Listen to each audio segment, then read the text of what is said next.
Bonsoir à tous, bienvenue dans ce 27e épisode du Bistrot d'Alelosque, saison 2.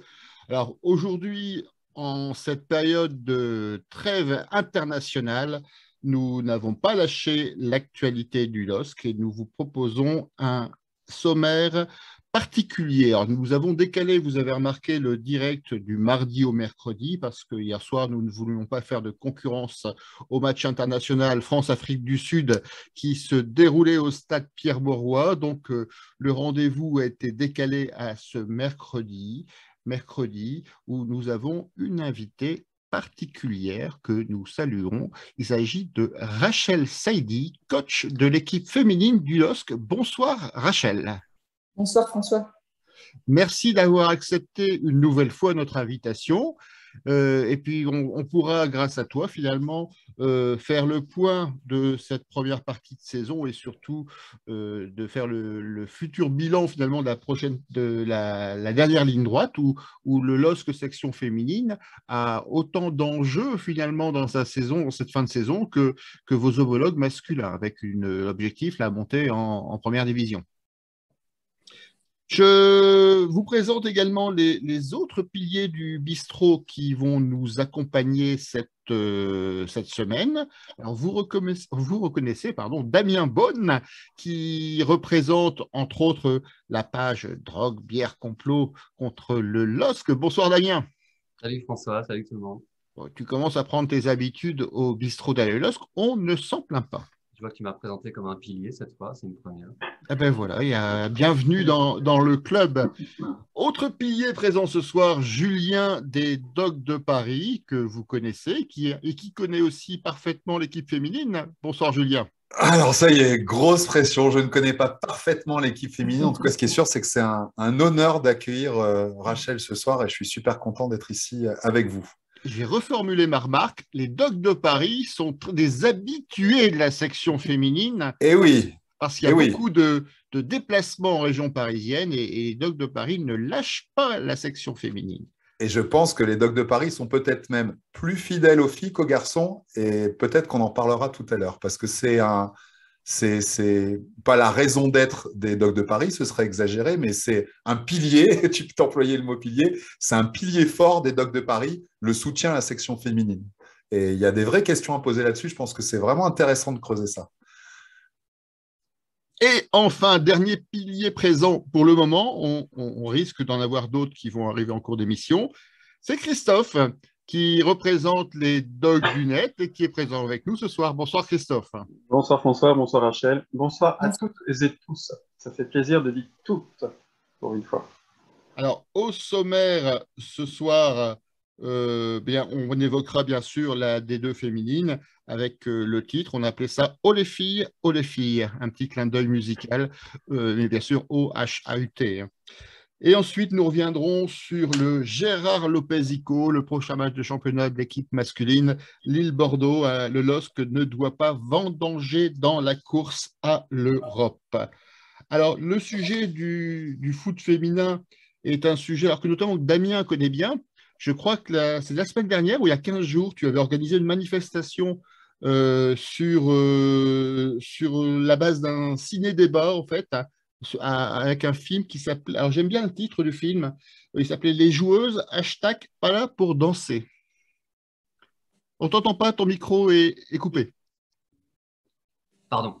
Généralement, ça coûte une bière, ça. Bah, samedi, si tu veux, pas de problème. Oui, effectivement, donc j'ai fait ça avec ma casquette professionnelle, puisque je suis chercheur à l'Université de Lille. Il se trouve que depuis quelques années, j'ai travaillé fait quelques entretiens avec des joueuses de football à Lille et pas seulement. Et donc la semaine dernière, effectivement, il y avait un ciné-débat autour du film Les Joueuses, qui a été tourné dans la section féminine de l'Olympique Lyonnais durant la saison 2018-2019.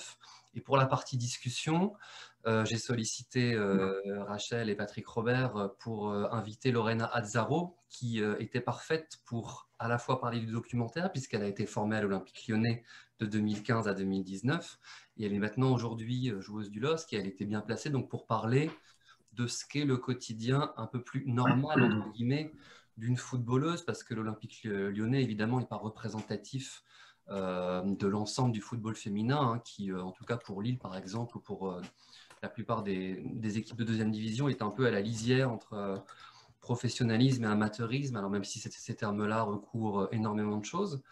Et donc, oui, Lorena a parfaitement joué le jeu, elle est venue raconter son parcours, ce qu'était son quotidien, ses objectifs, et c'était super intéressant. Alors, avant de rentrer dans le vif du sujet, notamment avec Rachel, je rappelle aux internautes, vous pouvez poser vos questions au pilier du bistrot ou à Rachel, profitez-en, sur les commentaires du groupe Facebook du bistrot d'Allez-le-Losc ou sur la page du bistrot Allez-le-Losc, sur celui du groupe Facebook Allez-le-Losc. Je vous rappelle que l'émission sera diffusée en replay à partir de ce soir sur notre chaîne YouTube, donc n'hésitez pas à vous abonner à ces différents médias. Il y a déjà pas mal de monde sur la page Facebook du bistrot. Il y a déjà quelques commentaires, certains qui s'étonnent de ne pas nous entendre en début d'émission, mais ils n'ont pas encore l'habitude de notre minute de lévitation qui nous permet de nous concentrer et pas dire trop de bêtises. Donc là, on a repris le micro et tout va bien. Donc n'hésitez pas à poser vos questions avant que vous puissiez le faire. Et il est l'heure de la fameuse question à la con. Alors, Rachel, je t'ai prévenu. Voici la question à la con de la semaine, je te rappelle. C'est bien que tu l'aies prévenu. Tu n'es pas obligé de répondre, mais tu peux. Alors, okay. La section féminine, vous avez perdu le derby 2-3 à Luchin. Alors, est-ce que c'est pour faire pareil que les garçons cette saison ? Est-ce que vous avez été impressionné par le meilleur public de France ? Je rappelle que le match se déroule à huis clos, sauf erreur de ma part.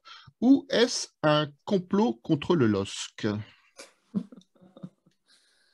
Est-ce qu'il y a un joker à poser sur ce genre de questions-là ? Non, je vais reformuler différemment de façon plus politiquement correcte.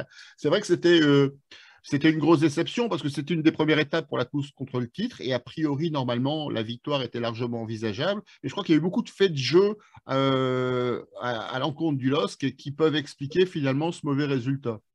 Oui, exactement. Il y a eu beaucoup de frustration et de déception parce que ça faisait partie des matchs où on avait prévu de prendre 3 points. En toute humilité, je pense que l'effectif lillois était supérieur à l'effectif lensois à ce match-là, ce jour-là. On a fait une bonne première mi-temps où on a malgré tout maîtrisé le match. On s'est mis en danger sur une situation avant de rentrer au vestiaire, mais il n'y avait pas de quoi s'inquiéter. Et en fait, au retour des vestiaires, on a levé le pied sur l'espace des 10 premières minutes. Et c'est là où il y a eu plusieurs faits de jeu qui nous ont mis un peu dedans. Donc, il y a d'abord l'égalisation de Lens. Et derrière, en fait, je fais un petit changement. Il y a Chloé Pirel qui vient à peine de rentrer. Ça fait 8 minutes qu'elle est sur le terrain. Elle va au contact avec une Lensoise, donc un contact banal. Il y a le genou à genou qui vient taper, mais latéralement. Et l'arbitre lui met carton rouge directement. Donc la gamine vient à peine de rentrer sur le terrain et elle est sanctionnée sur voilà, un geste qui méritait éventuellement de siffler. Il y avait éventuellement coup franc pour Lens. Il n'y avait pas de problème sur ça. Et en fait, derrière, il y a eu beaucoup d'agacement. Le match s'est arrêté beaucoup de fois. Ça a été, en fait, on n'a pas été en capacité de maîtriser nos émotions. Donc, on est responsable de ce mauvais résultat. C'est un très mauvais résultat. Maintenant, on doit apprendre. J'ai une équipe très jeune. J'ai une équipe qui est la plus jeune du groupe A, avec une moyenne d'âge de 21,29 ans. Donc, on est jeune et sur ces matchs-là, il faut qu'on soit en capacité aussi d'apprendre et de se canaliser. Maintenant, voilà, c'est des faits de jeu qui peuvent inverser la tendance du match et nous faire perdre des points aussi. Mais avant ça, je vous disais, on a arrêté de jouer pendant 10 minutes en deuxième. Je ne sais pas pourquoi. On s'est posé beaucoup de questions. Je ne vous cache pas que depuis, j'en fais des cauchemars et que j'ai du mal à accepter et à digérer ça. Mais voilà, ça fait partie de l'apprentissage pour tout le monde, moi la première. Et j'espère qu'on ne renouvellera pas ça sur l'avenir parce que c'est une équipe actuellement, en tout cas cette saison, qui est abordable et c'est une équipe sur laquelle on comptait prendre des points. Donc c'est une mauvaise opération. La notion de cauchemar est liée à la qualité de l'adversaire, c'est-à-dire le fait que ce soit Lens. L'antagonisme est aussi présent chez les filles que chez les garçons ? Oui, bien sûr, même s'il y a moins d'animosité, parce qu'on n'a pas la même communauté que les garçons, il y a moins de monde qui vient. Là, tu disais tout à l'heure, le match était à huis clos, donc il n'y avait pas du tout d'ambiance, il n'y avait pas du tout d'ambiance de derby. Entre joueuses, c'est moins agressif Mais il y a quand même cette volonté de se dire c'est un derby. On connaît l'histoire des deux clubs. Il y a cette fierté de remporter ce match qui a toujours une saveur particulière, quoi qu'il arrive. Et aussi parce que Lille, actuellement, fait partie est le club phare du football féminin dans la région pour l'instant. On a pris quelques années d'avance et il faut qu'on arrive à garder ces années d'avance, notamment sur le club de Lens qui a commencé à investir depuis la saison passée. Et que du coup, sportivement, tu es censé être au-dessus de l'équipe lensoise cette année. D'accord. Alors, nous n'avons pas Monsieur Big Data avec nous cette semaine, hein, qui nous sort ces magnifiques stats. Alors, je vais le remplacer un peu pour rappeler à ceux qui ne suivent pas de près finalement le classement de la D2F, la situation. On a aujourd'hui, il reste 3 clubs finalement qui vont lutter pour la première place et donc la montée en première division. Donc il y a une seule place qui permet de monter, si je ne dis pas de bêtises. On a Le Havre et Nantes qui sont premiers ex aequo. Lille est 3e à 2 points, c'est-à-dire à une portée de fusil. Le 4e, c'est justement Lens, mais qui sont à 7 points de Lille. Donc, on peut considérer effectivement à 5 journées de la fin qui sont maintenant hors jeu dans cette course-poursuite. Alors, clairement, la montée, c'est un enjeu c'est un objectif. Est-ce que c'est aussi un enjeu pour le club féminin? Oui, c'est un objectif déjà. Ça fait partie des objectifs de la direction et du club et du groupe. Maintenant, la direction a été claire sur ça. On n'a pas le couteau sous la gorge. La volonté de la direction, c'est de nous accompagner et nous permettre de retrouver rapidement la D1. Le mieux, c'est cette année. Si on ne peut pas le faire cette année, la direction nous accompagnera pour le faire la saison prochaine. Maintenant, on fait partie du top 3 qui est encore en course dans ce dernier sprint. Malheureusement, on est dans le groupe le plus relevé cette saison de D2. Je trouve ça dommage d'avoir mis les 4-5 prétendants à la montée, en tout cas les 4-5 clubs qui commencent à se structurer de façon cohérente dans le même groupe. Quand on voit dans le deuxième groupe, dans le groupe B, que les premiers actuellement, c'est Rodez, un club amateur. Il y a aussi Isère qui est 3e et il y a Nice entre deux qui est en train de se structurer, mais qui n'a pas encore tous les moyens pour passer un cap et en tout cas se maintenir en D1.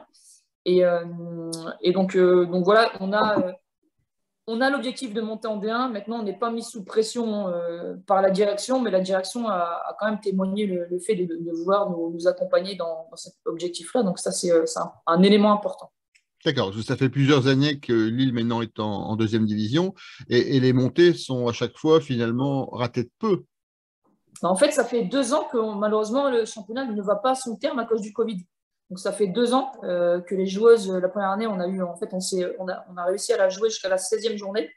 On a dû s'arrêter à cause du Covid, donc lors du premier confinement. La Fédé avait arrêté les compètes à ce moment-là. Et la deuxième année, au final, on a arrêté le 1er novembre. On devait d'ailleurs jouer contre Lens sur le premier derby. On n'a pas pu jouer. Et du coup, pareil, on n'a pas pu aller au terme du championnat. Donc, ça fait quasiment 2 saisons blanches. Et cette année, on a pu enfin démarrer et presque, en tout cas, là, on est sur la fin, sur le dernier sprint de ce championnat. Et on espère saisir l'opportunité. Mais comme tu disais tout à l'heure, l'inconvénient du football féminin, c'est qu'en deuxième division féminine, tu n'as qu'une seule montée par groupe. Donc, les chances sont très réduites. C'est encore un axe d'évolution, je pense, à l'avenir. Mais voilà. Alors, je suis sûr que, pour l'instant, assez peu de questions sur les réseaux sociaux, mais n'hésitez pas à nous les faire parvenir. On va peut-être faire un petit tour de table. Alors, qui veut commencer sur cette fin de saison, notamment sur Est-ce que Damien, Julien, vas-y, tu as levé la main, je vais te passer la parole. Ouais, pas forcément sur la fin de saison, mais j'avais une question pour Rachel. Alors, je me trompe peut-être, mais moi, j'ai le sentiment qu'il y a un engouement de plus en plus fort autour de cette équipe féminine du LOSC. Et moi qui la suis un peu depuis quelques années, on en a parlé la fois dernière, je t'ai vu joueuse, etc. J'ai même le sentiment que l'engouement, il est peut-être plus fort là, maintenant, en D2 qu'il était en D1, ce qui est surprenant. Normalement, on ne suit plus un club de D1 que de D2. Donc, est-ce que c'est ton constat? Et si oui, toi, en tant qu'actrice majeure de tout ça, comment tu l'expliques? Alors, je suis d'accord avec toi. On se sent de plus en plus présente et à l'intérieur d'un même projet, d'un projet commun à l'intérieur du club. Mes premières années en tant que joueuse, j'avais l'impression d'être dans deux clubs différents et d'avoir quasiment peu de considération, on va dire, pour la section féminine en tant que joueuse à l'époque. Et là, ça fait 2 ans. C'est vrai que la direction, elle nous rencontre souvent, nous, la section féminine et représentants de la section féminine, pour discuter, pour faire évoluer les choses, pour nous entendre, pour comprendre notre fonctionnement. On a M. Robert qui est très actif dans le développement de la section féminine. Il participe à d'autres réunions via la FED et via la FPF pour être à l'affût et à jour sur l'évolution aussi de la pratique et des différentes points de structuration qui sont, enfin, les différentes ambitions de la Fédé concernant le football féminin. Donc, on a cet engouement-là qui prend un peu plus d'importance. Nous, on essaye aussi d'intégrer un peu plus de personnes dans le projet pour qu'on ait davantage de support et d'aide pour justement, encore une fois, faire évoluer les choses. Je pense à David Ménard, qui est directeur administratif de l'ensemble du centre de formation de garçons et qui, depuis peu, s'intègre aussi complètement dans le projet. Donc, il nous donne un coup de pouce sur beaucoup de secteurs. Et en fait, petit à petit, tu commences à avoir plein de référents au sein du club qui coordonnent et manipulent aussi le projet de la section féminine, chose qui n'existait pas au début de la création. Donc ça, c'est vraiment un élément important. Au-delà de ça, nous, on a tout le travail qu'on a mis en place depuis 7 ans avec les catégories jeunes.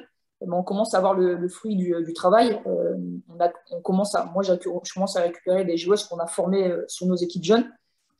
Actuellement, sur mes 25 joueuses, j'ai 11 joueuses formées à Lille, formées au LOSC, qui sont en équipe première. J'en ai 5 que j'utilise régulièrement. Donc ça, c'est aussi un élément important. On en discute, on en parlera après, mais la Fédé est en train de réfléchir aussi sur ça pour influencer et aider les clubs à se structurer au niveau des équipes jeunes féminines. Nous, on a un peu d'avance sur ça, notamment au niveau des clubs régionaux et d'autres clubs aussi français. Donc, on se sent de plus en plus entouré, aidé, épaulé. Et je pense que c'est pour ça que de l'extérieur, on a l'impression que la section féminine du LOSC est en train de prendre peut-être une autre dimension par rapport à ce qu'elle était jusqu'à présent. Et au niveau des supporters? Alors, on essaye un maximum de les solliciter, de les sensibiliser. La chance qu'on a, c'est qu'on a réussi à convaincre aussi le club de faire un accès gratuit, une gratuité sur l'équipe première pour donner envie aussi aux personnes de venir nous voir. La difficulté qu'on a rencontrée cette année, c'est qu'on joue une fois à Canfin, on joue une fois à Ouascal, on joue une fois à Luchin. On n'a pas de terrain titré en soi. Donc, quand on est supporter, c'est difficile de se déplacer partout aussi. Donc ça, c'est un axe d'amélioration. C'est des discussions qu'on a avec la direction au quotidien. Là, on finit la saison à Luchin. Il n'y a pas de questions à se poser sur ça. Donc ça, c'est un élément important. Mais c'est vrai que j'aimerais davantage solliciter les supporters. On les a rencontrés justement récemment. On a rencontré les responsables des sections pour essayer de les sensibiliser et essayer d'échanger avec eux pour qu'ils puissent venir nous donner un petit coup de pouce sur les derniers matchs de la saison.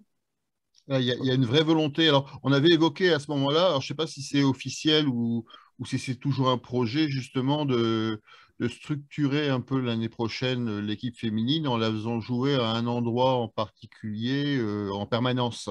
Est-ce que ça a été signé ou c'est toujours au stade du projet? Non, c'est pas encore signé, mais on est en train d'en discuter. Il y a aussi la tribune du terrain annexe du stadium. Je ne l'avais pas dit, je ne savais pas si c'était signé ou pas, si on pouvait dire la chose. Elle est en travaux, elle se termine au mois de juin. Donc ça va être finalisé. Donc là, il va y avoir des discussions entre le club et la MEL. Mais voilà, on se sent bien aussi à Luchin. Donc on est en train de discuter avec tout le monde pour savoir où on sera l'année prochaine. Si on est en D1, je pense que la question ne se posera pas. Donc, on est aussi dépendant du niveau de pratique par rapport à l'année prochaine. D'accord. François, si je peux juste compléter ce que je disais tout à l'heure en introduction concernant les Dogs de Paris qui, en effet, suivent beaucoup les filles et depuis longtemps. Je voudrais juste apporter un complément, un éclairage en disant que moi, ce que je ressens, c'est que si les DDP, on suit plus les filles, peut-être même que les garçons, c'est pour différentes raisons. D'abord, c'est agréable à voir jouer. En effet, peut-être qu'il y a 15 ans, 20 ans, le foot féminin, c'était plus compliqué, mais le niveau est de plus en plus fort. Rachel vient de nous le dire, il y a des filles formées qui suivent un cursus sérieux. Donc forcément, le football féminin, et au global, il n'y a pas qu'à Lille, il est monté d'un cran et c'est de plus en plus fort. Donc ça incite à aller voir les matchs. Deuxièmement, il y a les valeurs du LOSC qui sont défendues aujourd'hui par les filles, et en particulier par Rachel, parce que pour l'avoir vu jouer, elle était joueuse, elle lâchait rien. Donc faut pas attendre qu'en tant qu'entraîneur, elle lâche l'affaire, c'est inenvisageable. Donc ça, forcément, c'est les valeurs du LOSC, c'est les valeurs de Fernando D'Amico qu'on aime tellement, c'est ça qu'on aime voir à Lille sur le terrain, et les filles, elles défendent ça. Ensuite, et Rachel, elle l'a dit, il y a l'origine nordiste des joueuses. Et ça, c'est fondamental. Quand tu veux être attaché à un club, tu as besoin d'un ancrage régional minimal. Et ça, on le retrouve chez les filles. Donc, ça fait plaisir de voir des nanas issues de la métropole, issues de la région, qui jouent dans ce club. Et le dernier point, et c'est peut-être le plus important parce que c'est le plus sympa, c'est ces fins de match où on prend des photos ensemble, où on est ensemble, où on discute. C'est la proximité entre les joueuses et les supporters. Et quand tu prends tout ça, finalement, c'est exactement nous, ce qu'on aimerait voir avec les garçons et qui n'existe plus. Donc, malheureusement, c'est terrible de dire ça, mais Rachel, elle bénéficie aussi, et je ne te demande pas de t'exprimer là-dessus, Rachel, parce que ce serait certainement gênant pour toi, mais elle bénéficie de ce cloisonnement entre les joueurs professionnels masculins et le public qui fait qu'on n'a plus aucun contact avec ces garçons, qu'on ne les voit plus, que les valeurs du LOSC, oui, auxquelles sont défendues vaguement, mais de toute façon, il n'y a plus aucune personne du Nord dans l'encadrement et il n'y a aucun joueur issu du Nord dans l'équipe. Donc, au final, comment tu peux te reconnaître dans cette équipe? Et évidemment que quand le cœur doit parler, ben, il s'oriente naturellement vers les filles et un peu moins vers les garçons. Et je pense que si vraiment il y a une volonté d'Olivier Létang d'aller vers un club plus ancré régionalement, l'exemple, il est du côté des filles. Il y a juste à regarder ce qui se passe avec les filles et les garçons devront en prendre de la graine. Alors, avant de passer la parole à Damien et à Christophe, qui pour l'instant ont été très discrets, je voudrais revenir sur quelques commentaires. Je suis jamais discret. J'ai quelques commentaires qui vont un peu dans ce sens-là, ou pas. Alors d'abord, l'autosatisfaction. Donc, on a Arnaud qui nous dit « Bravo le bistrot pour l'initiative de faire une émission sur le LOSC féminine. Elles le valent bien. » Donc, voilà, c'était le moment... on se cire nos propres pompes. On a Anthony qui donne un message d'encouragement. Continuez, baissez pas les bras et félicitations à l'équipe féminine. Et j'ai un commentaire sur lequel je voulais m'arrêter. La section Lincel qui nous dit, et contrairement à ce que tu disais justement, Julien, nous, on a arrêté de les suivre. On est allé les voir 2 fois en déplacement et on n'a même pas eu un salut. Alors, je ne sais pas quel match il fait référence, ni à quelle époque c'était. Écoute, j'invite la section Lincel peut-être à nous donner plus d'infos en message privé, on verra ce qui se passe, mais c'est vrai que ce n'est pas du tout, en tout cas les échos qu'on en a des supporters qui sont habitués de venir voir les filles, et c'est ce que disait justement Julien, en règle générale, vous êtes plutôt, me semble-t-il, abordable en fin de match, mais bon, il y a eu peut-être un moment un problème, donc je me propose, je vais faire le lien et on verra si on peut déjà savoir exactement ce qu'il en est et pouvoir éventuellement réinviter la section Lincel pour faire plein de photos à la fin du prochain match au domaine de Luchin. Damien, est-ce que tu as quelque chose à nous dire sur cette fin de saison, sur ce que tu en attends ou sur un autre sujet concernant l'équipe? Ouais, j'ai plein de choses à dire. Alors, juste pour rebondir sur la section Lincel, d'un point de vue très personnel, moi, je me suis déplacé à Orléans et j'ai eu droit au salut de toutes les filles. Alors après, peut-être qu'elles me connaissent physiquement, mais en tout cas, elles ont été... Joker. Elles identifient mon visage, aurais-je dit. Et en tout cas, comme à leur habitude, elles ont effectivement été très abordables.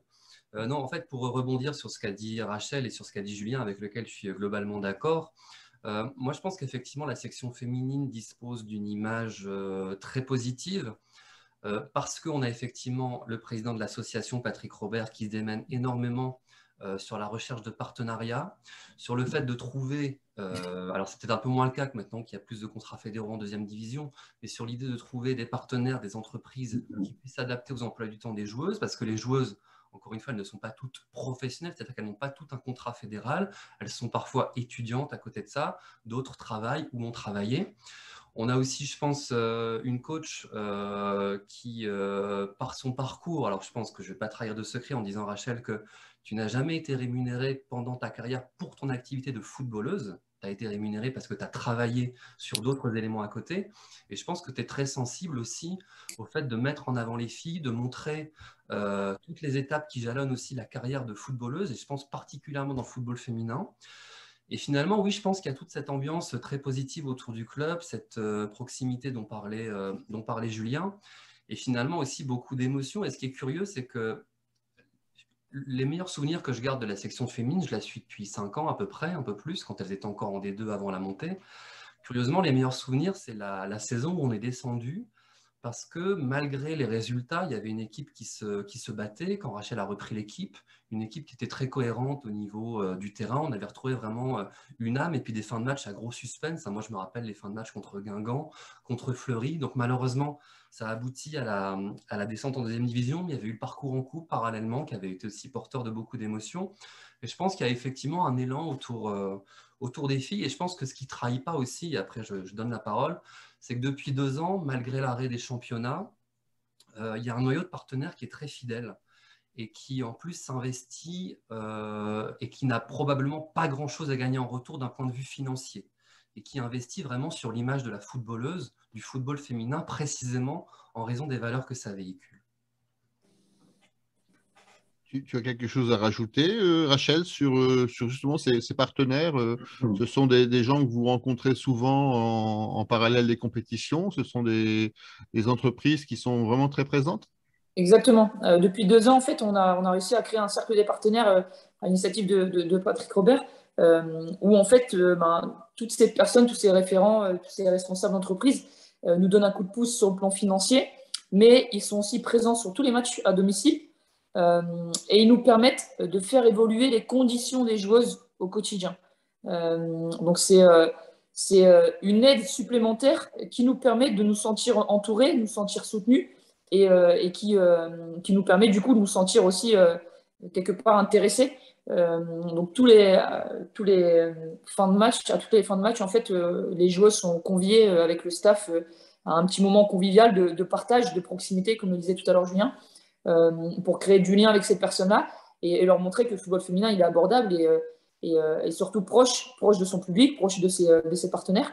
Donc c'est un cercle qu'on a créé depuis 2 ans et qui en train de prendre une autre dimension, et surtout qui permet à la section féminine, et notamment à l'équipe première, de continuer à évoluer, de continuer à se structurer grâce à ces différents intervenants. Et je tiens d'ailleurs à les remercier, parce que même quand on joue à Canfin en PVL, où il n'y a pas forcément de tribune pour abriter tout le monde, ils sont présents peu importe les conditions climatiques. Donc ça, c'est vraiment un élément qu'on a vu naître et évoluer depuis 2 ans. Alors, la section Lincel a cité 2 matchs, hein, on ne va pas rentrer dans le détail maintenant, mais je renouvelle ma proposition. On va organiser sur la fin de saison, on va faire venir la section Lincel, et je propose que Rachel fournisse les photos et nous, le bistrot, on fournira l'apéro. Pas de problème, pas de problème. François est médiateur, hein, c'est son métier, il prendra de l'oseille. C'est pas mon métier, c'est mon hobby. Christophe, est-ce que tu as quelque chose à une question à poser ou un point sur cette fin de saison? J'ai regardé un petit peu. Alors, ouais, sincèrement, je suis vraiment pas spécialiste. On en a parlé avec Damien et François il n'y a pas très longtemps après un match. Et donc, du coup, j'ai travaillé un petit peu quand même, j'ai regardé. Comme on l'a évoqué tout à l'heure, vous êtes vraiment bien parti pour en tout cas disputer cette première place. Vous regrettez justement que les fortes équipes comme ça qui soient mises dans la même poule. Et j'ai regardé sur les derniers matchs qui vous restent, vous jouez à l'extérieur chez les 3 derniers du championnat et vous recevez 2 fois des équipes qui sont notamment le HAC pour l'avant-dernier match, et vous recevez Metz dans 2 matchs là, qui est 5e. C'est des jours où justement l'équipe première masculine reçoit. Elle reçoit notamment Strasbourg et Monaco. Est-ce que vous ne regrettez pas justement cette dualité un petit peu entre les équipes féminines et masculines? Est-ce que ça ne vous fait pas perdre justement en suivi spectateur et public, ces doublons comme ça? Si, certainement. Certainement. Après, il nous arrive aussi de jouer quand les pros ne jouent pas, et on n'arrive quand même pas trop à attirer un nombre suffisant et qu'on souhaiterait. Par contre, si je vous donne les infos et l'affluence du dernier match à domicile, donc face à Nantes, on a réussi à ramener 815 personnes au domaine de Luchin. Donc c'était un beau chiffre à la fois pour on va dire, notre saison, mais aussi dans le football féminin en général. En D2, il est très rare d'avoir plus de 100 personnes ou 200 personnes à un match féminin. Et donc on a réussi à sensibiliser quelques clubs avec lesquels on a des bons rapports, etc. On a essayé de sensibiliser les sections de supporters garçons aussi. Là, je sais que certains se sont engagés à envoyer du monde pour les prochains matchs qui ont lieu le 17 avril et le 8 mai. Le 17 avril, c'est face à Metz, et le 8 mai, c'est face au Havre. Donc voilà, c'est vrai que quand il y a du doublon comme ça, on appréhende toujours en se disant qu'il ne va pas y avoir assez de monde, ou en tout cas cette petite ambiance qui va nous permettre d'avoir ce petit plus pour faire le travail. Mais voilà, on fait avec. Et la D2 se joue quasiment que le dimanche, donc on s'adapte. J'ai une dernière petite question. On a vu notamment dans le football masculin des femmes venir à l'arbitrage.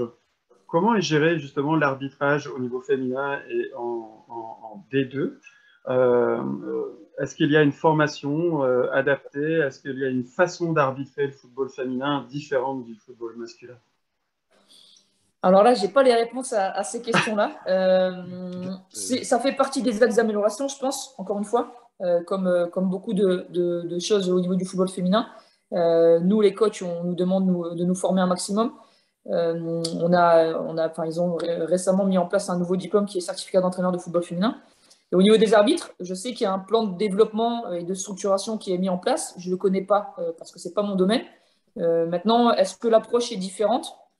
Peut-être, parce que la pratique reste différente dans la mesure où les différences physiologiques entre la femme et l'homme sont différentes. Ça, c'est normal. Maintenant, ça fait partie c'est des règles et les lois du jeu sont inchangées. On est complètement sur les mêmes règles et les mêmes lois du jeu. Donc, sur ça, je pense que l'apprentissage, ou en tout cas la formation de l'arbitre, doit être un peu similaire à ce que vivent les garçons. Maintenant, je pense que c'est le cas aussi bien chez les garçons que chez les filles. Je pense que le niveau de pratique, ou en tout cas le fait d'avoir vécu une partie de sa vie en tant que joueuse ou joueur, est un élément important pour s'approprier les décisions qu'on doit prendre sur le terrain. Je prenais l'exemple récemment, je discutais avec quelqu'un sur... pendant 2 ans, j'ai dû arbitrer les matchs des U11 féminines du LOSC. On n'avait pas de dirigeants bénévoles qui pouvaient le faire. Donc, je m'étais proposé et j'ai arbitré à domicile uniquement les matchs de nos petites U11 qui jouent en championnat mixte. Et donc, vous connaissez un peu l'intensité sur ces matchs-là. L'intensité est moindre. Et c'était très difficile actuellement, même si j'ai eu un parcours de joueuse, le fait d'arbitrer encore une fois sur des matchs avec un petit enjeu sportif, c'est vraiment difficile. Maintenant, je pense que pour avoir vécu des matchs importants cette saison, les arbitres féminines ne sont pas forcément bien accompagnés. Il y a du travail à effectuer dans ce domaine-là, mais comment juger, interpréter des choses que vous n'avez pas vécues en tant que joueuse? Pour moi, c'est difficile de le concevoir. On ne peut pas envoyer une footballeuse arbitrer des matchs de volley si elle n'a jamais joué au volley de sa vie. Donc voilà, je pense qu'il y a quelque chose à creuser, à mettre en place pour faire évoluer ce corps de métier-là et permettre du coup, encore une fois, que la pratique féminine, elle évolue en même temps que cet arbitre. Alors, pour terminer cette partie sur la fin du championnat qu'on espère victorieuse, il y a quand même quelques points positifs ou en tout cas notables à faire remarquer. On a cité les matchs du LOSC. Il y a aussi Le Havre-Nantes qui se déroulera à la 20e journée qui peut avoir son importance. Un match nul serait parfait. Ça permettrait effectivement, en cas de parcours parfait du LOSC, à avoir complètement les cartes en main. Et pour la dernière journée, pour l'anecdote, Nantes, qui est quand même notre principal concurrent parce qu'on n'a plus de rencontres directes contre eux, se déplace à Lens. Donc ce serait quand même un joli clin d'œil qu'on doive la montée du LOSC féminin à nos voisins du RC Lens. Donc petit message à nos voisins, n'hésitez pas, on compte sur vous, mais on compte aussi beaucoup sur l'équipe de Rachel. Alors sur cette deuxième partie consacrée au foot féminin, je voulais peut-être revenir sur le développement aujourd'hui du foot féminin, ce qu'on peut en attendre, et le développement notamment, l'objectif du LOSC. Aujourd'hui, on a un foot féminin alors, je vais parler sous le contrôle des spécialistes, hein, mais qui est assez peu médiatisé, qui est télévisé pour la première division. Cette première division qui est constituée finalement de 2, voire 3 têtes d'affiche, le PSG, Lyon, un niveau un petit peu en dessous, le Paris Football Club. Et ensuite, on a eu une espèce de ventre mou finalement qui laisse augurer qu'en cas de montée, une équipe comme Lille pourrait ne pas être condamné finalement à une lutte permanente contre le maintien. C'est-à-dire qu'il semble avoir de la place pour un club aussi ambitieux que Lille en première division. Alors, quel est l'objectif justement en cas de montée? C'est s'accrocher finalement à ce contre mou ou c'est tout de suite avoir des ambitions plus élevées pour pouvoir essayer de viser le plus haut possible? Ou alors la marche, elle est vraiment difficile à gravir?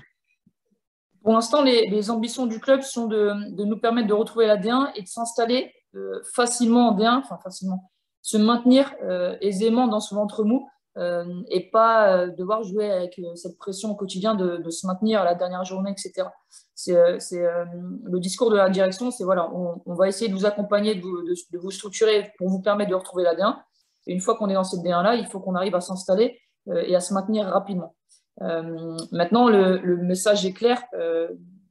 Pour l'instant, on n'aura pas le budget de Lyon pour espérer à un moment donné jouer au-dessus. Maintenant, je pense que le projet lillois reste cohérent dans la mesure où on investit sur les équipes jeunes. On a du coup, encore une fois, le retour de ce qui est mis en place avec les joueuses qui arrivent à grimper en équipe première.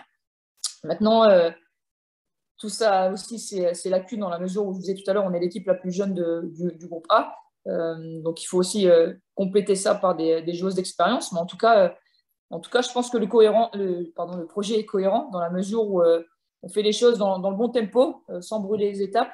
Et à l'avenir, peut-être que la direction changera d'idée en tête et de projet à partir du moment où il y aura un réel retour sur investissement qui sera proposé de la part de la Fédé. Ouais, je parlais de marche très haute par rapport aux deux gros de la Ligue 1, enfin de la première division, pardon. Un chiffre que je citais tout à l'heure en préambule de l'émission. Ce soir, il y a le match Paris Saint-Germain-Bayern de Munich en Ligue des champions féminines. On attend 27 000 personnes au Parc des Princes. Ce sont des chiffres qui sont assez impressionnants au niveau français, même si en Europe, je pense qu'il y a eu des chiffres beaucoup plus élevés. Et ça laisse rêver le supporter moyen que nous sommes, pourquoi pas un jour, si Lille se qualifie en Ligue des Champions, des matchs de l'équipe féminine au Stade Pierre-Mauroy. Je ne sais pas, mais est-ce que pour l'instant on est dans la science-fiction ou sur l'objectif à très long terme? L'avenir nous le dira, ça c'est sûr, mais j'espère qu'on aura la chance de pouvoir partager ce genre d'émotions-là et de moments-là. Maintenant, Julien le disait tout à l'heure, le football féminin est en train de prendre une autre dimension à l'image de l'affluence de ce soir. Je pense qu'on a rarement vu ça en France et c'est très bien pour le football féminin français et notamment pour l'équipe de Paris de pouvoir vivre ce genre de moment-là avec un vrai public, une vraie ambiance comme on peut le vivre chez les garçons. Damien, sur cette évolution du foot féminin, est-ce que tu as quelque chose à rajouter, une question à poser? Ouais, j'ai beaucoup de choses à dire. Mais ce que je voulais dire, oui, c'est par rapport à une question que tu as posée tout à l'heure, François, parce qu'au-delà du manque de considération qu'il y a parfois sur les footballeuses, qui sont pourtant des sportifs de haut niveau, évidemment, à part entière, au-delà du manque d'attention médiatique, il y a aussi un principal frein qui me paraît être de l'ordre du préjugé et des représentations qu'on se fait beaucoup sur la pratique féminine. Alors, c'est vrai qu'il y a une ambiguïté quand on dit aussi football féminin, ça laisse peut-être entendre que c'est un sport fondamentalement différent. Tu posais une question tout à l'heure, Christophe, sur l'arbitrage qui serait peut-être différent. Bon, il y a des choses comme ça, des discours un peu différentialistes parfois qui existent, mais il y a beaucoup chez les filles, et je trouve que c'est parfois dommage, beaucoup de joueuses m'ont dit, je ne parle pas forcément des joueuses du LOSC, qu'elles se comparent beaucoup en fait à la pratique masculine parce que comme le disait Rachel, les différences physiologiques existent entre les filles et les garçons et on a l'impression que quand elles parlent de leur performance, de leur valeur physique, elles ont beau donner beaucoup d'elles-mêmes, le maximum qu'elles peuvent, on a toujours l'impression que quand elles parlent d'elles-mêmes, ce sera toujours moins bien que les garçons. Et je trouve que c'est curieux cette particularité dans le football, alors que dans d'autres sports comme le tennis, on a l'impression que les filles et les garçons sont séparés et on ne passe pas notre temps à comparer tout le temps femmes et hommes.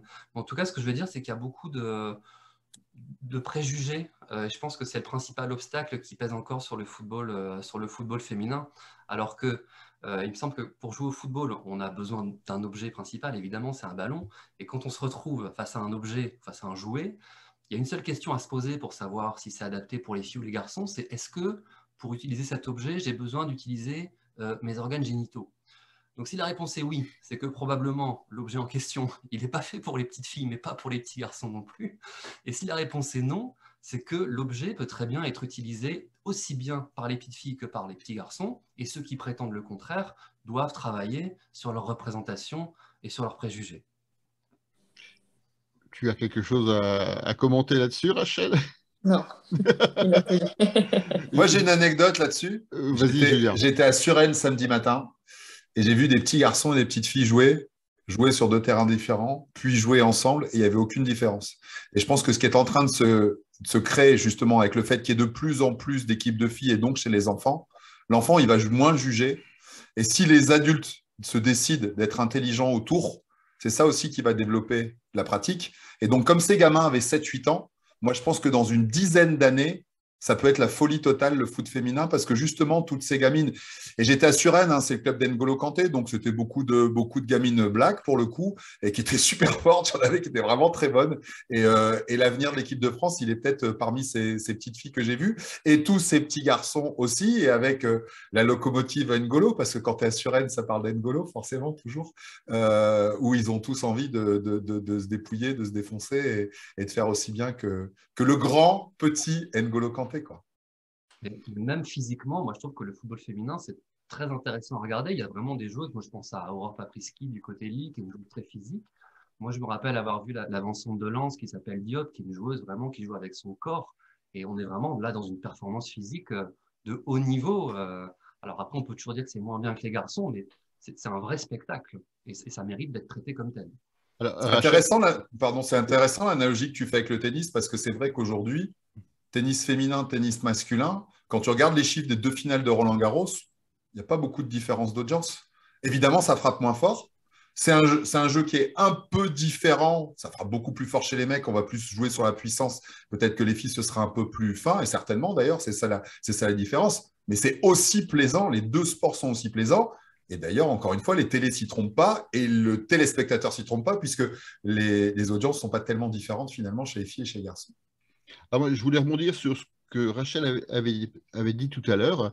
Chez les très jeunes, apparemment, il y a des équipes mixtes qui jouent ensemble, garçons et filles. Et justement, est-ce que cette cohabitation organisée pour les enfants à très long terme, quand ces gamins seront grands, finalement, ce n'est pas un facteur d'intégration justement pour le foot féminin par rapport au sujet qu'on évoquait à l'instant?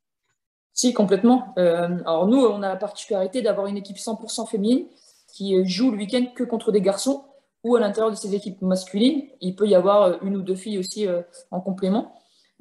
Mais à l'OL, par exemple, M. Aulas a fait un projet commun et a mutualisé les choses. Les 3 meilleures joueuses de chaque génération vont forcément dans les équipes masculines de l'OL. Donc ça, c'est écrit noir sur blanc. Les éducateurs n'ont pas leur mot à dire sur ça. Il y a vraiment une volonté réelle d'incorporer les féminines et les top profils féminins de l'OL dans le cursus d'apprentissage des garçons aussi, ce qui permet du coup à certaines joueuses de passer des caps plus facilement. Et à l'inverse, comme Yabili me disait, quand on a des joueurs introvertis et un petit peu en difficulté, on les fait venir dans nos groupes d'entraînement féminins. Et ils ont fait ça une année avec l'équipe U15 féminine. Donc il y avait des garçons U14 qui venaient s'entraîner au quotidien et jouer le week-end avec l'équipe féminine de l'OL pour davantage s'extérioriser, en fait, commencer à prendre un peu ce rôle de leadership à l'intérieur du groupe, etc. etc. Donc je pense que le fait de mutualiser, de mixer les équipes, ça fera aussi changer les mentalités des jeunes hommes, des jeunes garçons sur l'approche féminine et sur la place de la femme dans cette pratique-là.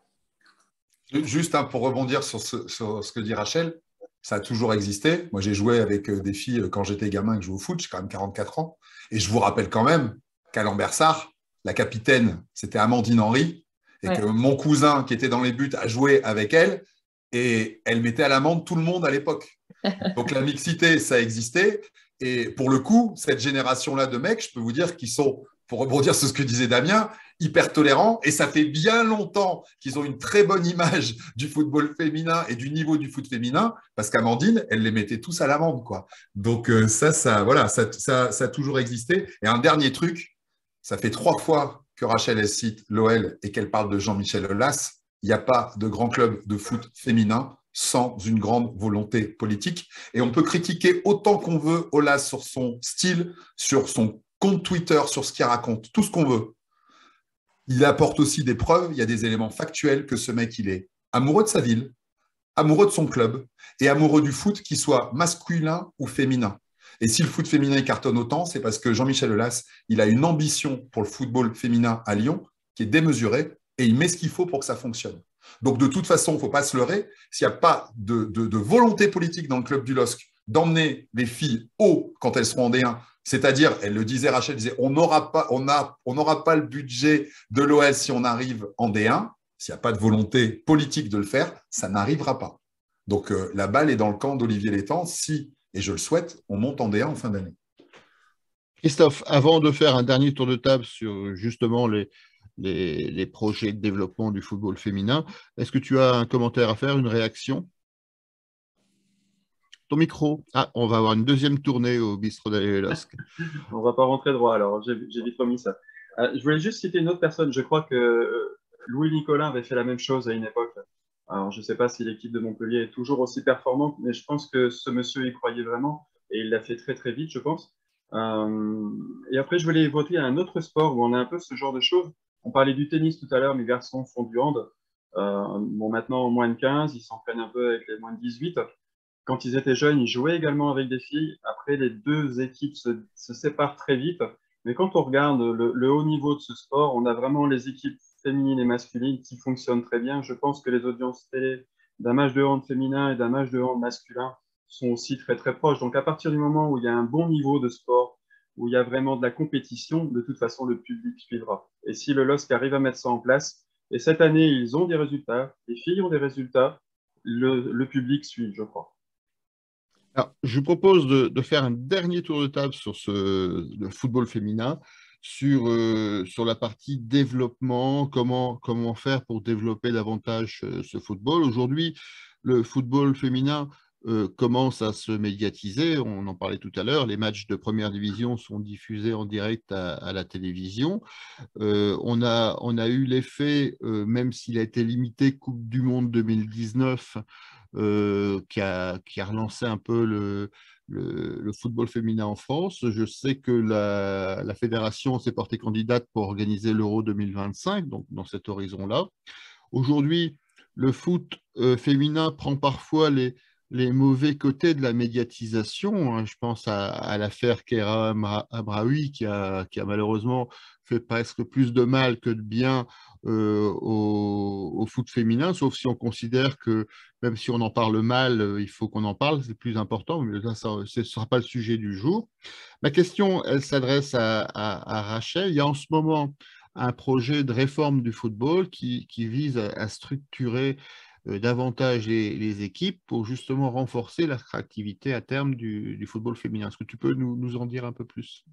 Oui, en effet, en fait, la Fédé est en train de plancher sur différentes réformes pour faire évoluer le football féminin.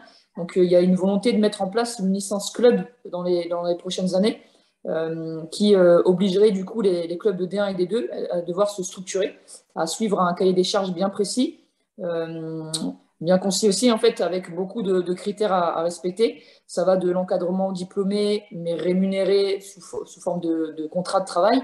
À l'intérieur des clubs féminins, on a beaucoup de bénévoles. Donc, la Fédé souhaite structurer ça. Un nombre de joueuses formées au sein du club qui nous permettrait de récupérer des points bonus.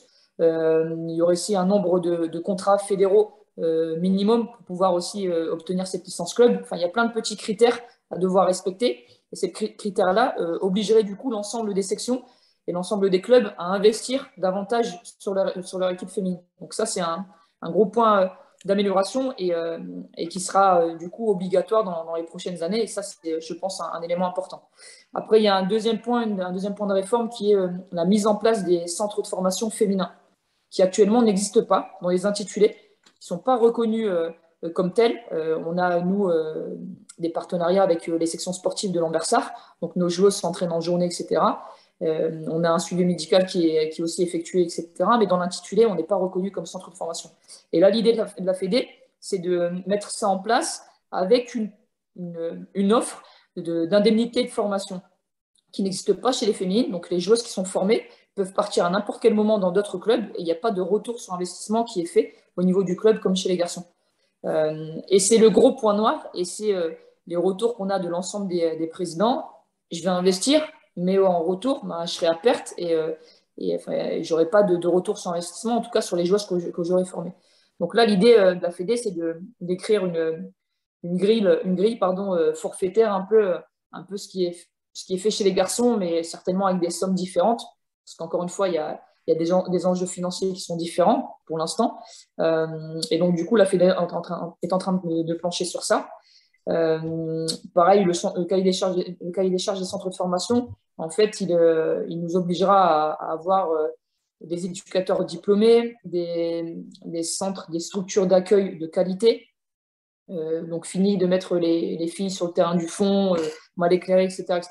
Il va falloir du coup se mettre aussi aux normes par rapport à ça. Et le troisième point qu'ils sont en train d'étudier, c'est une réforme des compétitions féminines. Actuellement, on a une poule de D1 qui est constituée de 12 équipes, puis 2 poules de D2 constituées aussi de 12 équipes. Et là, l'idée, ça serait de basculer sur une D1 à 14 équipes, une D2 à 12 équipes, donc ils fusionneraient les deux groupes, et ils feraient une seule poule de D2, mais à 12 équipes, ce qui nous permettrait de relever le niveau, encore une fois, et de recréer une troisième division qui n'existait plus depuis 5 ans, si mes souvenirs sont bons. 4-5 ans, ça fait 5 années, je pense. Peut-être que Damien pourra me donner la stat. Mais voilà, l'idée, c'est de reformer ces compétitions-là, rendre la D1 un peu plus attractive avec 2 équipes supplémentaires. Ça, on le réclame depuis de nombreuses années, donc c'est un élément qu'on aimerait bien voir évoluer dès la saison prochaine, ce qui nous permettrait peut-être d'espérer d'avoir 2 montées dans chaque groupe. Mais pour l'instant, ce n'est pas encore écrit et encore validé, donc on attend. Damien, tu voulais réagir? Oui, j'ai une question pour Rachel par rapport à ce qu'elle vient de dire sur la création de centres de formation. Est-ce que c'est juste un changement de dénomination ou est-ce que vraiment les pôles espoirs qui existent actuellement seraient transformés dans leur logique et leur philosophie? C'est complètement ça. C'est se calquer sur le modèle garçon. Donc, en fait, les pôles espoirs féminins basculeraient sur le collège et plus le lycée. Actuellement, les pôles féminins sont situés dans les lycées, contrairement aux garçons qui sont situés dans les collèges. Et là, la volonté de la Fédé, c'est de s'appuyer sur ce qui est fait chez les garçons. Donc, on mettrait les pôles féminins au niveau du collège. On les garderait quand même. Et par contre, on obligerait du coup les clubs D1, voire D2 à l'avenir, d'avoir un centre de formation féminin à l'intérieur du club. Ok. Alors, sur le réseau, on a Arnaud Ma, donc, qui nous précise que s'il y avait un classement des clubs formateurs féminins, le LOSC serait parmi les tout meilleurs dans les 5 premiers de France. Rachel et Caroline Lavilla sont les principales responsables de cette performance. Tu confirmes, Rachel? Oui, il a pas tort, oui, c'est vrai. Damien et ensuite Julien. Voilà, je me permets de préciser que c'est Arnaud Mailleux qui est un des fidèles partenaires de la section féminine. Voilà, donc la boucle est bouclée. Julien, tu voulais rajouter quelque chose? Ouais, alors d'abord une blague. En rassurant Rachel, tu disais que la Fédé travaillait sur des sujets pour garantir que les filles ne jouent pas sur le terrain du fond pourri. Chez nous, les garçons aussi jouent sur une pelouse pourrie. Donc, sois très rassuré. Mais c'est vrai que le sujet de la pelouse, c'est une blague, mais c'est pas une blague. Si on avait une vraie bonne pelouse hybride, on pourrait envisager ce que suggérait Stéphane Malaquin tout à l'heure dans le chat, c'est-à-dire des levées de rideau comme au bon vieux temps. Et qu'est-ce que ce serait bonnard d'avoir un lever de rideau où tu as déjà 7, 8, 9, 10 000 personnes dans le stade avant que les mecs arrivent. Mais ce serait tellement extraordinaire. Mais ça passe par une bonne pelouse. Et là, elle est tellement pourrie que déjà, un match, c'est compliqué. Alors 2, il ne faut pas rêver, hein, c'est inenvisageable. Quelle que soit la pelouse, je ne sais pas si c'est encore autorisé, ces levées de rideau en Ligue 1. Si ce n'est pas autorisé, je ne sais pas de quelle loi et pourquoi, ça n'a aucun sens. C'est débile. C'était tellement bien. Oui, mais bon. Enfin, mais moi, j'ai joué en levé de rideau à Gré-Montbray. Enfin, c'est... Moi aussi. Ah ouais. Enfin, sur le banc, mais... Ah, moi, j'étais sur la pelouse, je me suis même fait engueuler par Giroud à l'époque, mais je vous raconterai ça si vous êtes sage dans un prochain numéro du Bistrot d'Alelosque. Et le deuxième sujet que je voulais juste aborder, dire à quel point c'était rigolo d'entendre ce que dit Rachel, c'est mot pour mot ce que dirait un club de rugby aujourd'hui, ou ce qu'il disait il y a quelques années. Jeunes issus de la formation, les GIF, on en entend tout le temps parler au rugby. Pour protéger le rugby français, il faut qu'il y ait un nombre de GIF obligatoire, donc de jeunes issus de la formation par club. On travaille beaucoup sur leur insertion professionnelle. J'ai eu la chance de visiter le club d'Oyonnax, qui est en Pro D2, dans une petite ville, une région pas très grosse, machin, etc. Ils sont dans toutes ces réflexions-là. Tout ce qu'a dit Rachel, c'est des choses que j'ai entendues dans le rugby, dans un club de Pro D2 qui s'appelle Oyonnax. Et ce qui est rigolo aussi, c'est que tu parles de 3e division, Rachel, et c'est ce que vient de faire le rugby avec une 3e division qui s'appelle le National, qui sert à quoi? Qui est l'antichambre de ce rugby de haut niveau. Et justement, pour que la marche soit pas trop haute entre amateurisme total et un club comme Lille où on s'entraîne plusieurs fois par semaine, machin, etc., on crée cette 3e division qui est la petite marche qui monte, et aussi pour que il n'y ait pas des 15-0, 20-0, par exemple, qui n'auraient aucun sens entre un bon club de D2 d'un club pro qui a des bonnes joueuses et le club amateur qui a bricolé, qui est arrivé là de manière exceptionnelle et qui a gagné sa place sportivement, mais qui va prendre des volets tout le temps, quoi. Et c'est très rigolo de voir cette proximité entre tout ce travail du rugby actuellement et le travail que fait le football féminin. Et finalement, c'est pas étonnant parce que si le foot féminin doit rattraper le foot masculin, la marche, elle est énorme tellement il y a de différences. Alors qu'en revanche, si on regarde le modèle du rugby, bah oui, vu les enjeux financiers, etc., c'est pas si différent que ça. Christophe, est-ce que tu veux rajouter quelque chose pour conclure cette partie sur la section féminine? Juste pour dire une chose, c'est que j'adore parler foot féminin juste pour entendre le mot D1, D2, des choses qu'on a perdues, et ça, c'est extraordinaire. J'adore. Et autre chose, au niveau foot féminin national, est-ce qu'il y a des choses à les prendre à l'extérieur, notamment par exemple, alors les États-Unis, c'est peut-être compliqué parce que c'est un pays un peu différent, mais quand on voit les résultats de leur équipe nationale, est-ce qu'il y a des choses à les prendre à l'étranger pour structurer le football féminin en Le France? modèle anglais? Le modèle anglais, en fait, il oblige à ce que toutes les équipes de première ligue masculine investissent dans leur section féminine, dans leurs équipes féminines. Et en fait, ils viennent greffer la première ligue féminine de façon similaire par rapport à ce qui est vécu chez les garçons. Donc là, si on prend la Ligue 1 garçon, il faudrait que tous les clubs de Ligue 1 garçon soient dans l'obligation d'avoir une équipe féminine en D1, mais avec un budget cohérent, donc il y a un minimum à respecter, il y a des droits TV qui sont importants là-bas, contrairement à chez nous. Enfin, il y a un domaine financier, une dimension financière qui est complètement différente de celle de la France actuellement. Et on parlait de la Coupe du Monde et des retours de cet événement en France. En fait, ça a été un flop parce que nous, ça n'a pas augmenté le nombre de personnes dans les stades féminins, aussi bien en D1 qu'en D2. Sur le plan financier, on n'a pas vu naître des aides financières de la part de la Fédé pour les clubs pour se développer, etc. Donc oui, on a pu aller voir des matchs de Coupe du Monde en France. Ça a été le point positif, mais derrière ça, il n'y a pas eu du tout de retombées. Finalement, avec ce que tu viens de dire sur les conclusions de la Coupe du Monde féminine et ce que tu avais dit précédemment sur le projet de structuration des clubs, on a peut-être mis la charrue avant, on est peut-être allé un peu trop vite, il manquait peut-être un peu justement cette structuration des clubs féminins pour pouvoir profiter pleinement de cette Coupe du Monde. Et les mesures qui risquent d'être prises avec l'élargissement de l'élite, avec l'obligation pour les clubs professionnels d'avoir une section féminine compétitive, pourront peut-être permettre justement de profiter, par exemple, de l'Euro 2025 si celui-ci devait être confié à la France. Oui, éventuellement. Il y a manqué le résultat sportif. Je pense que si l'équipe de France gagne la Coupe du Monde cette année-là, on n'est pas en train de parler de la même chose. Enfin, on voit bien l'engouement qu'il y a eu avec les mecs en 98. Quand tu gagnes, ça change tout. Tu as toujours raison quand tu gagnes. Et dernière chose, hein, on est allé à Chelsea, on a vu des photos des filles en effet autour de Stamford Bridge et les matchs qui étaient annoncés. Et dans le bouquin du club qui est distribué, donc que tu payes cher d'ailleurs, 3 livres je crois, à l'entrée, etc. Il y avait des articles sur l'équipe féminine, etc. Donc il y a vraiment ce travail-là. On l'a vu en effet en allant à Stamford Bridge il y a un mois et demi, Rachel. Donc on te confirme bien que ce modèle anglais, il est là, il est vivace et qu'il existe, c'est sûr. On l'a touché du doigt en allant à Chelsea.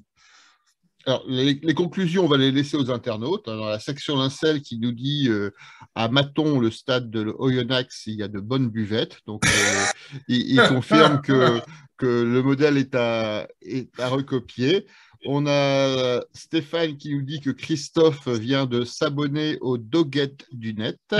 Donc, on en prend acte. Et puis, le même Stéphane qui nous dit une découverte, Rachel, forte personnalité, bonne communication et compétence. Il faut la garder et pérenniser.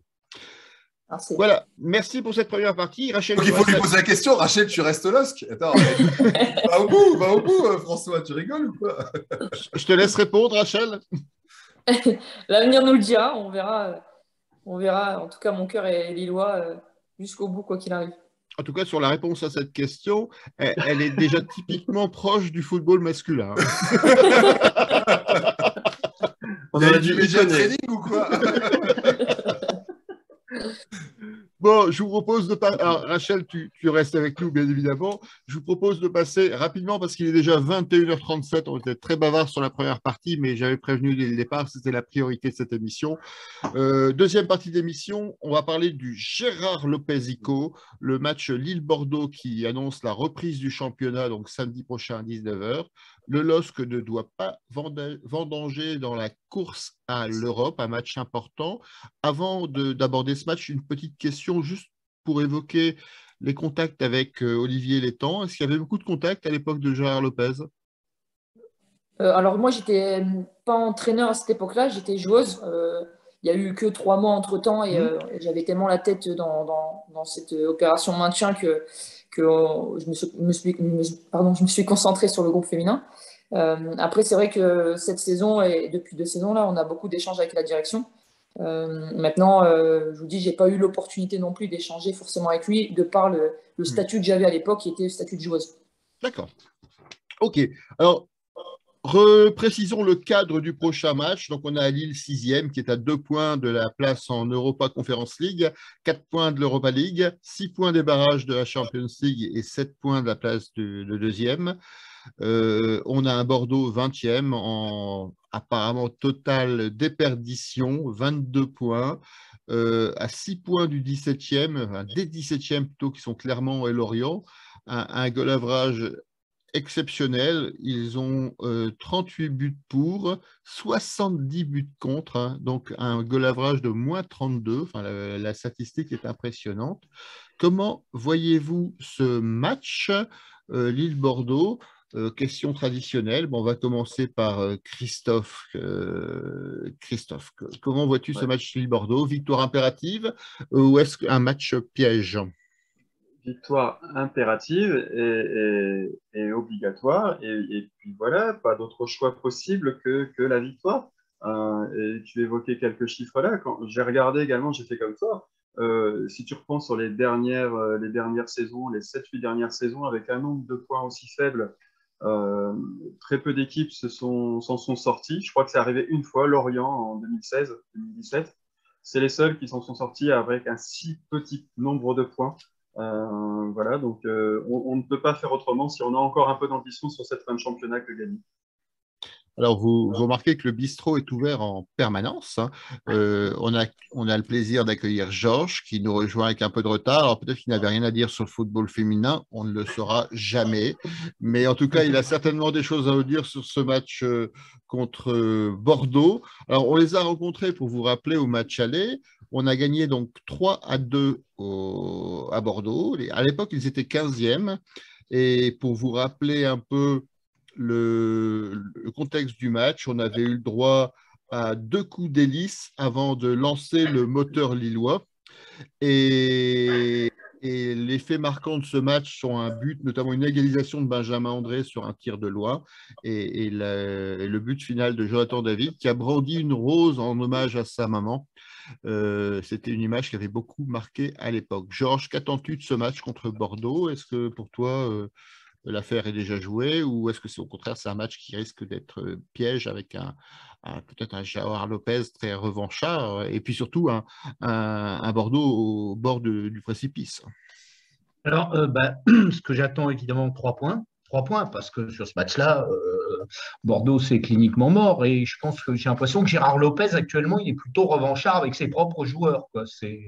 Le problème, il est que par-delà, enfin, c'est vrai que on a eu 2 prestations assez peu abouties contre 2 équipes de bas de tableau dernièrement, c'est-à-dire Metz et Saint-Étienne.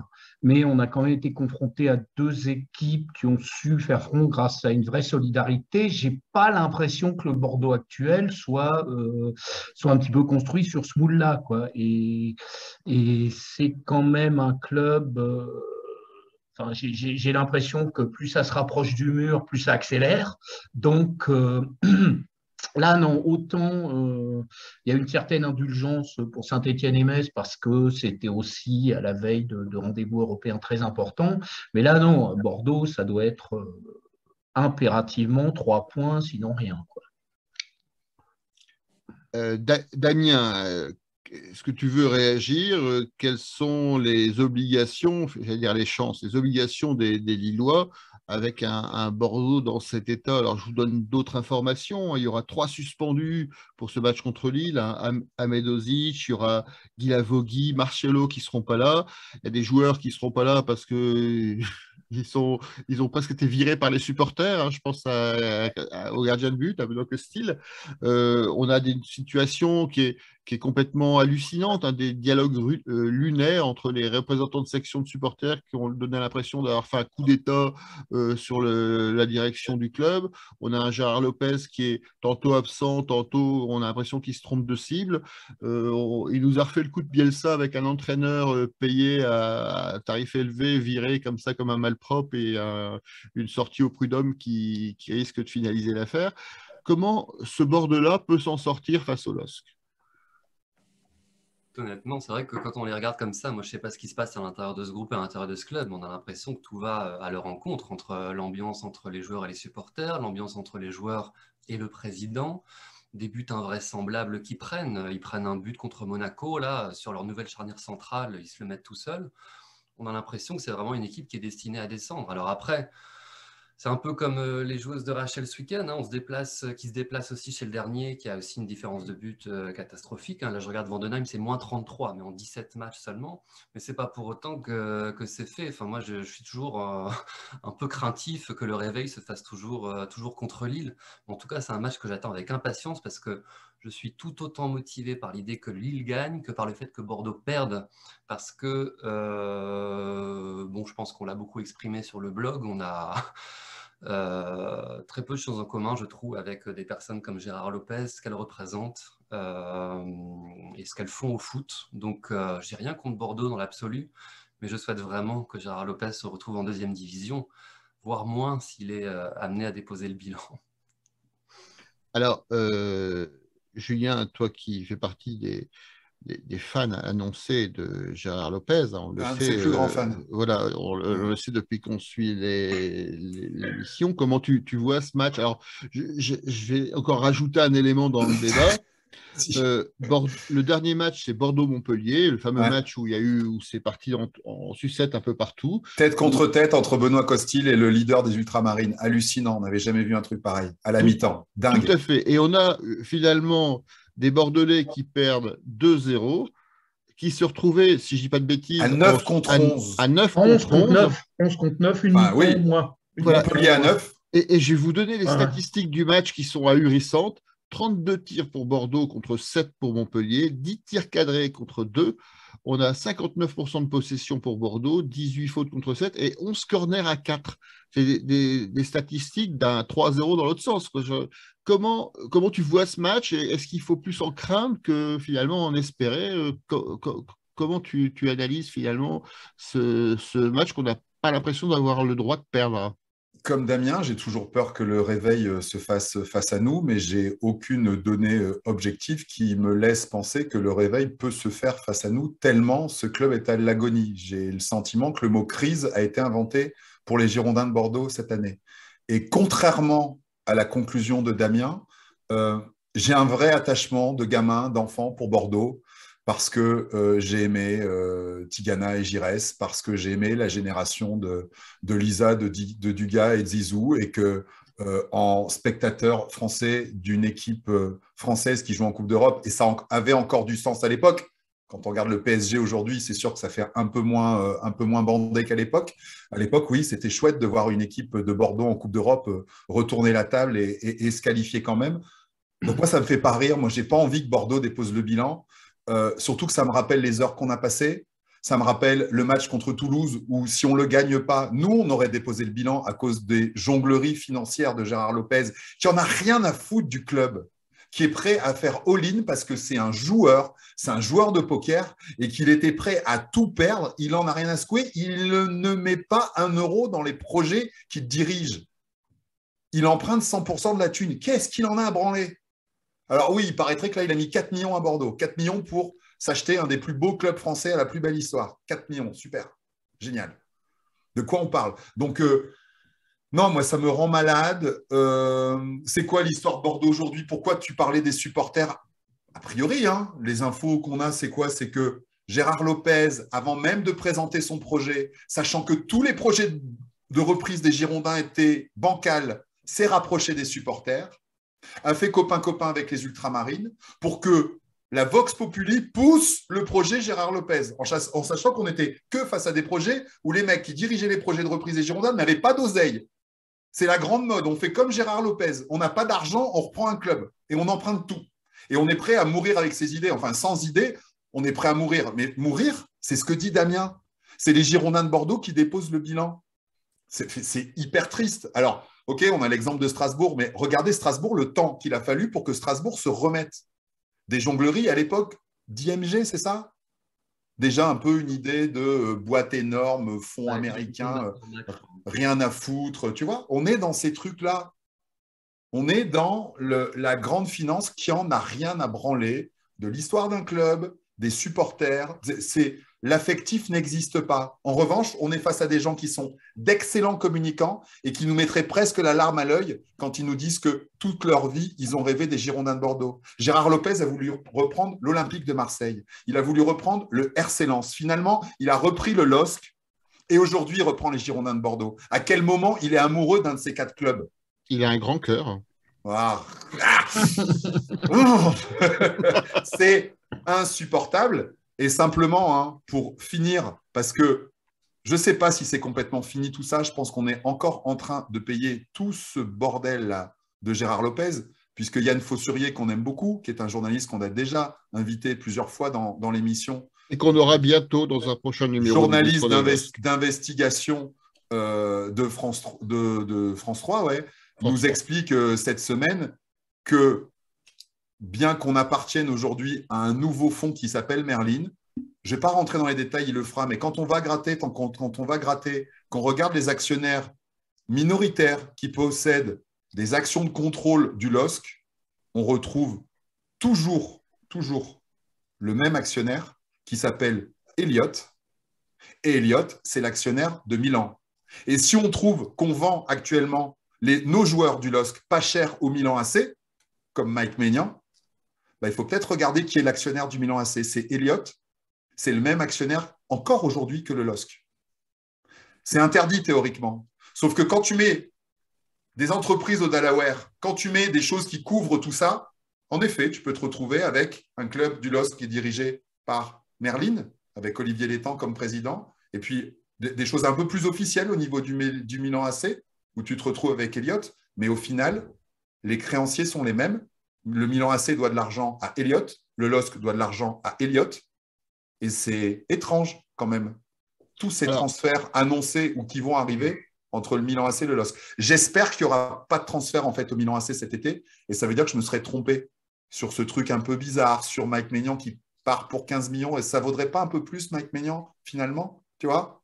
Alors, J'espère vraiment me tromper. Vraiment, j'espère me tromper. Julien, tu nous as fait un remarquable teasing pour l'émission du mois d'avril où on aura le plaisir de recevoir Yann Fosserier. Donc, c'est toi qui l'as appelé Lopézico. Tu me tends la perche, tant pis pour toi. Il ne fallait pas parler de Lopez. Hein. On ne pouvait pas s'en dispenser. Alors, pour revenir sur le plan le plus sportif et pour terminer finalement sur de table sur le Bordeaux-Lille, Rachel, on faisait tout à l'heure le parallèle entre ce match et le match de D2 féminine, le prochain match où vous affrontez également un mal classé. Est-ce que ça se gère de la même façon? Est-ce qu'on n'a pas de droit à l'erreur? Est-ce que c'est un peu particulier? Est-ce que tu penses que ce match contre Bordeaux, c'est un peu, il est un peu dans le même esprit que celui que vous allez faire contre, j'ai pas noté le nom du club, mais c'était compliqué à prononcer. Donc, ouais, c'était Vandenheim. C'est au-dessus de Strasbourg. Ouais, sa spécialité, c'est les codes Wi-Fi. Vandenheim, je l'ai pas. Je sais pas. On t'expliquera pendant. On l'expliquera pendant le débrief. Ouais, pour répondre à ta question, François, c'est complètement un peu le même genre de match dans la mesure où l'erreur qu'on ferait, c'est de penser que le match va être facile. Nous, dans le groupe A, on a vu cette année qu'il y avait beaucoup de surprises, aussi bien dans le bas de tableau que dans le haut de tableau. Donc, on a vu des équipes de haut de tableau se faire accrocher par des équipes de bas de tableau. Donc, on va préparer ce match avec beaucoup de sérieux. Je pense que les garçons le font aussi. Je pense même que chez les garçons, même si c'est le cas aussi pour nous, ils vont avoir à l'issue de ce match-là 3 matchs aussi importants dans la continuité. Donc, il faut forcément comptabiliser un maximum de points sur ce match face à Bordeaux pour pouvoir, on va dire, aller à Angers dans la meilleure posture possible et avant de recevoir le derby à la maison. Donc, je pense qu'ils ont conscience que ça ne va pas être un match facile, même si on a cité tout à l'heure plein de problématiques vécu par Bordeaux actuellement. Maintenant, c'est un match qui va compter forcément pour la course à l'Europe. Donc, on n'a pas le droit à l'erreur chez les garçons. Nous, de même, chez les féminines, on n'a pas le droit à l'erreur face à Vandenheim. Si on veut prétendre, encore une fois, être présent dans le dernier sprint et espérer que lorsqu'il va y avoir la confrontation Le Havre contre Nantes, il y ait des points qui soient perdus. Le meilleur scénario pour nous, pour rebondir sur nous, ça serait que Le Havre gagne contre Nantes et qu'on puisse du coup le 8 mai faire la grosse finale à la maison avec, contre le Havre avec un maximum de public et enfin repasser devant Le Havre et Nantes dans ce tableau pour aller à Saint-Maur sur la dernière journée avec l'ambition de valider le ticket à la montée. Eh bien, c'est tout ce qu'on peut souhaiter à l'équipe féminine du LOSC. Et on se note le 8 mai, surtout. Et on se note le 8 mai. Mais également, je pense, le 17 avril, si je ne dis pas de bêtises, qui est le prochain match à domicile, qui est aussi le jour de Paris-Roubaix. C'est le lendemain du derby.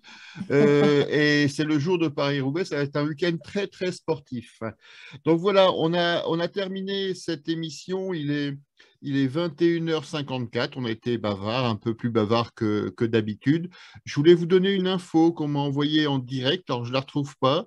Une info en rapport avec l'émission précédente où je vous rappelle, nous avions posé une question à nos internautes. La question était quel était le nombre de matchs de suspension qu'allait prendre Sylvain Armand suite à son action offensive contre Nantes. Et on a eu la réponse. Apparemment, la sanction est tombée. Il est suspendu jusque la fin de saison. Alors, j'ai pas. Et combien de matchs? Justement, j'ai pas tous les éléments. Tu vois mon sourire, je pense que c'est moi qui ai gagné. J'ai pas tous les éléments en tête. Et je vous propose de j'ai dit 10. On va faire les petits calculs, on va voir on va reprendre les résultats de la semaine précédente et on vous donnera l'info en ouverture de la prochaine émission du Bistrot d'Allez le LOSC. Je pense que Georges, tu as reçu les bouquins. Les bouquins. Je l'ai lu, il est passionnant.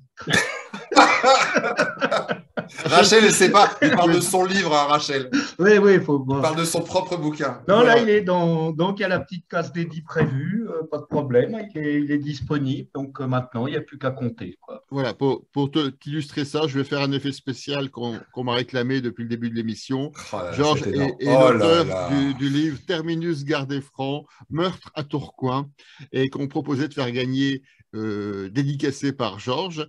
Et est-ce que je peux proposer quelque chose, Georges? Tu me vois venir? Oui, tu Proposer. peux. Est-ce qu'on peut en dédicacer un et l'offrir à Rachel Avec pour plaisir, évidemment. Merci. Voilà, Merci donc beaucoup, c'est gentil. on te le fera parvenir, je ne sais pas encore par quel moyen, mais on te le fera parvenir assez rapidement. J'irai Voilà. le porter, François. J'irai le porter, je suis volontaire. Bah, on Oh, viendra, pareil, j'y vais. Mais Ouais, moi aussi. où on viendra tous le porter. Damien, mais c'est pour- pas la peine, ils connaissent déjà son corps. voilà, je me suis quand même emmerdé à l'écrire juste pour le rapporter à Rachel. Donc, Bon, tu auras la priorité, mais on pourra par exemple Voilà. le porter le 17 avril pour le prochain match contre Metz, si je ne dis pas de bêtises. C'est ça, oui. Ah non, mais c'est fait, hein. Tu t'en souviens pas, mais il y a une purge. Ah oui, non, en féminin. Pardon. Ah, je suis un peu. Il suit Bah pas, ouais, il a mais- pris l'émission en cours. Il est... Bah Bon. voilà. Merci en tout cas, merci Rachel pour ta présence et pour les informations que tu nous as données, notamment sur la partie, ton analyse sur la partie concernant l'équipe féminine qu'on suivra avec passion jusqu'à la fin de saison. Donc merci, et tu sais que tu es la bienvenue au Bistrot et le LOSC. La porte est ouverte, c'est un endroit où on trouve pas beaucoup de boissons, mais beaucoup de lecture, donc et en tout cas beaucoup de passion. Merci, Merci pour Rachel. l'invitation. Merci. Merci aux piliers du bistrot pour leurs brillantes interventions. Merci Damien, toi aussi tu connais le chemin, tu es le bienvenu. Bah, merci, toujours un plaisir. Merci pour l'invitation et à samedi peut-être. Bien sûr. Julien des Dogs de Paris. Merci, je suis super content d'avoir partagé cette émission avec Rachel. C'est toujours un plaisir de la recevoir dans l'émission. C'est vraiment, je reste fan et je continuerai à emmener mon fils voir jouer les filles. Écoute, merci à Christophe aussi pour ta présence. Hein. Merci à vous et surtout, n'oubliez pas, j'ai bon une tournée hein, pour mon micro. Il a fait exprès, tu sais, de mettre sur silencieux.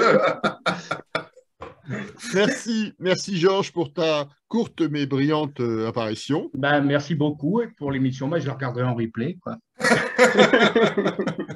Voilà, je voulais vous remercier tous les internautes qui ont suivi l'émission, qui ont fait des commentaires, tous ceux qui l'ont suivi en direct et qui vont la suivre en replay sur notre chaîne YouTube du Bistrot des LOSC. Je vous invite à partager, liker toutes nos diffusions et à vous abonner à notre chaîne YouTube. Vous ne raterez aucune information et notamment le nom du gagnant de la semaine passée. Je vous souhaite à tous une excellente semaine avec des matchs du LOSC. On avait perdu l'habitude, donc avec notamment le match donc, contre Bordeaux. Contre Bordeaux. Le match contre Bordeaux. Perdu. C'était pas celui-là que je cherchais, c'était le match à Vandenheim, c'était celui-là que je cherchais et j'ai réussi, j'avais noté, j'avais trouvé la prononciation. Donc le match contre Vandenheim et le match contre Bordeaux donc durant le week-end. Je vous souhaite à tous une excellente semaine et on a 2 raisons de crier tous ensemble le fameux Allez le LOSC. LOSC. À bientôt, au revoir, ciao.